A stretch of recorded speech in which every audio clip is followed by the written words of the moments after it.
Əfsuslar olsun ki, Azərbaycan dövlətinin hüdudlarından kənarda yaşayan 40 milyon Azərbaycanlının əksəriyyəti bu imkanlardan məhrumdur.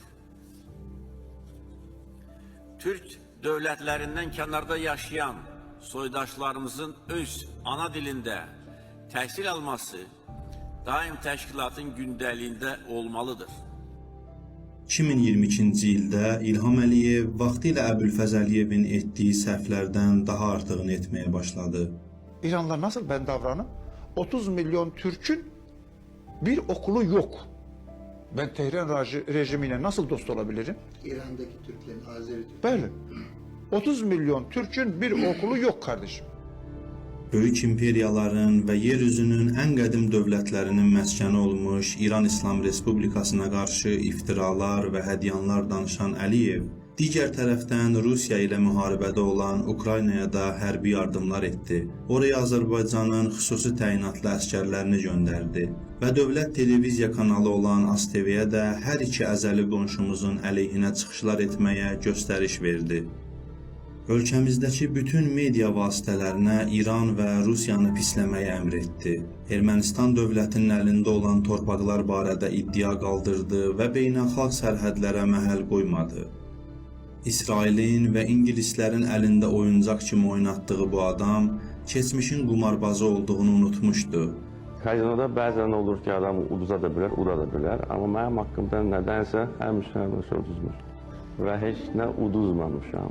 İlham Əliyev müharibədən sonra özünü bir şey hesab edirdi və elə zənn edirdi ki, hamı onun keçmişini yaddan çıxarıb, xalqı öz İrandakı qardaşları ilə qırğına verməyə hazır olan İlham Əliyev, Kəlbəcərdəki qızıl ehtiyatını öz ailə biznesinə qatmaq üçün 2022-ci ildə ermənilərlə bir neçə günlük qarşıdurma yaratdı və 100-dən çox insanımızın öldürülməsinə səbəb oldu. Övladının ölüm xəbərini alan atanın ürəyi dözmədi, qəm-kədərdən qəlbi dayandı və ata ilə balanın tabutu bircə evindən aparıldı. İlham Əliyevin xalqımıza olan bəxşişi bu idi.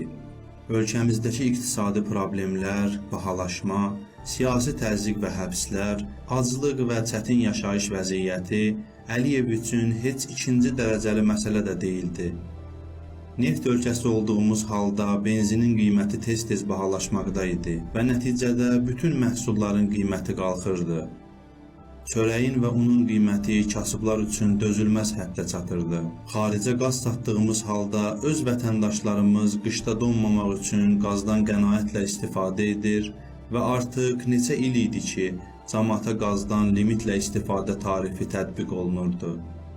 Nə şəhid ailələri, nə də qazilərin çoxu və həmçinin bir çox əskər ölümünə intihar adı qoyularaq qurban edilmiş ailələr ölkədəki siyasi-iqtisadi vəziyyətdən razı deyildilər.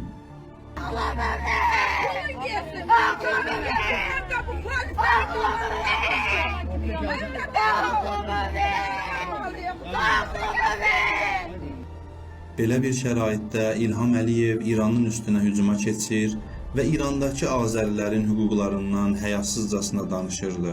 30 ildir Azərbaycanın təhsil sistemini zay etmiş bu ailə özlərini Azərbaycan dilində danışmağı eyib hesab etdikləri halda İrandakı Azərilərin Azərbaycan dilində təhsil almasından söz açırdı. Ой, как захотелось котлет, но у меня есть хоть такой с пюрешкой. Вы